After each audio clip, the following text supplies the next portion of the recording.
हाँ तो भैया लोग इस सोशल मीडिया के प्यार से लइकन के तो रोजगार मिल गइल बा। अरे बाप रे बाप, का गजब के 8 घंटा लगातार ड्यूटी करता रही।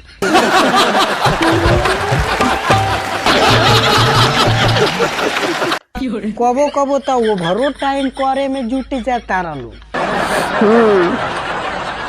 अरे लोग कहता कि लइका सब बेरोजगार बाने।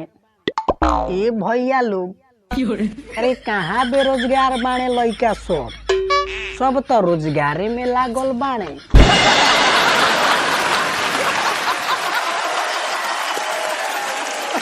सवेरे 5 बजे भोर से लेके रात के 12-1 बजे तक गजब के ड्यूटी करता रहलू। हमारा देखे से तो केहू बेरोजगारे नइखे।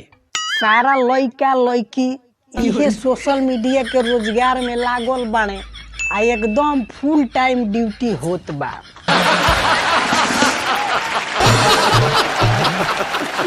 और का बताई ये भैया लोग, लइकी लोग ई लोग तो तनको कमे नहीं खिलो।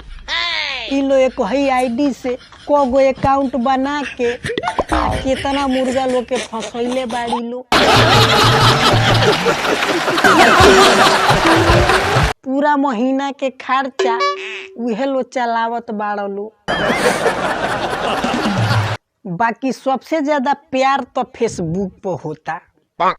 अरे जैसे लड़की के प्रोफाइल देखो तारो लो, फटाक दे फ्रेंड रिक्वेस्ट भेज दे तारो लो।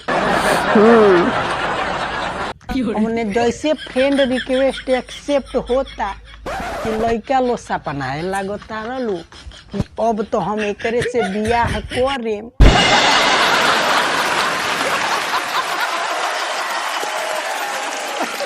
और ये फेसबुक वाली के चक्कर में 6 महीना में 60,000 रुपया उड़ा देता रहलू।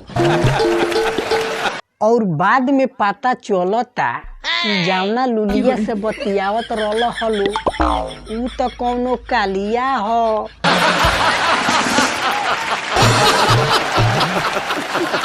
और का बताई ए भैया, सारा प्यार के बुखार एके हाली में उतर जाता।